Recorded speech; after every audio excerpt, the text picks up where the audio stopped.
शुरू supreme court में एक साथ 9 न्यायाधीशों को शपथ दिलाया जाना एक ऐतिहासिक क्षण है।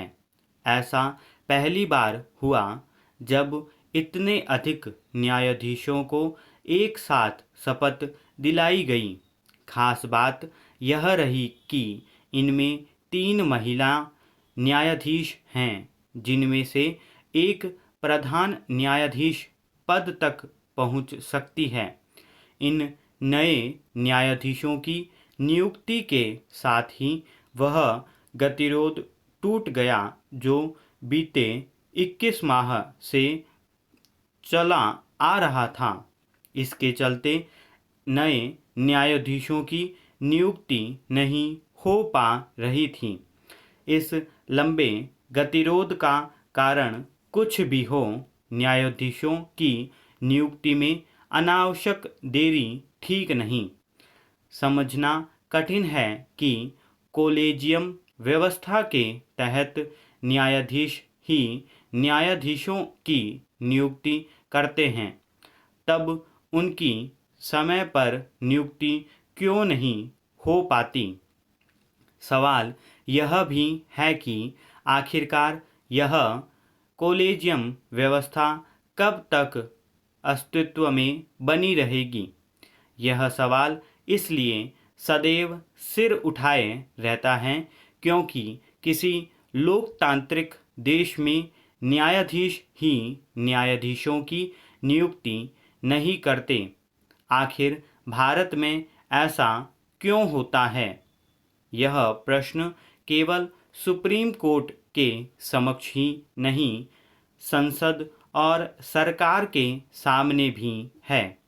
यह सही है कि सुप्रीम कोर्ट ने संसद द्वारा पारित राष्ट्रीय न्यायिक नियुक्ति आयोग की स्थापना करने वाले संवैधानिक संशोधन को निरस्त कर दिया था, लेकिन इसका यह मतलब नहीं कि न्यायाधीशों द्वारा अपने साथियों को नियुक्त करने वाली कॉलेजियम व्यवस्था को संवैधान सम्मत मान लिया जाए।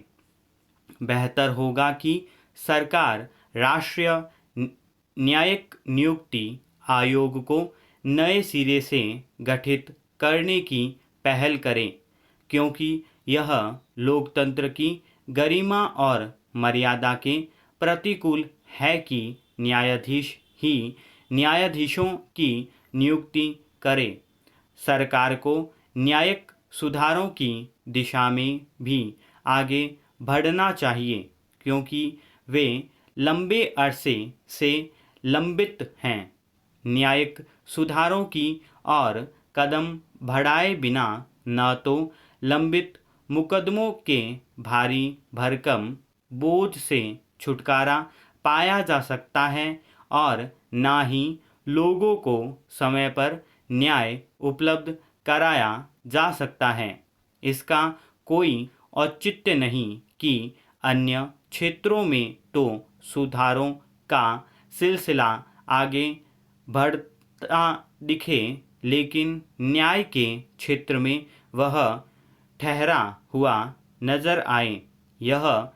यदि यह समझा जा रहा है कि सुप्रीम कोर्ट और हाई कोर्ट में न्यायाधीशों के रिक्त पद भरने मात्र से अभिष्ट की पूर्ति हो जाएगी, तो यह सही नहीं। लोगों को समय पर न्याय सुलभ कराने के लिए और भी बहुत कुछ करने की ज़रूरत है।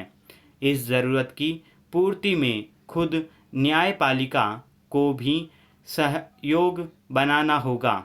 यह विचित्र है कि सुप्रीम कोर्ट के न्यायाधीशों की ओर से समय समय पर न्यायिक सुधारों की व्यवस्था को तो रेखांकित किया जाए, लेकिन उस दिशा में कोई ठोस पहल न की जाए।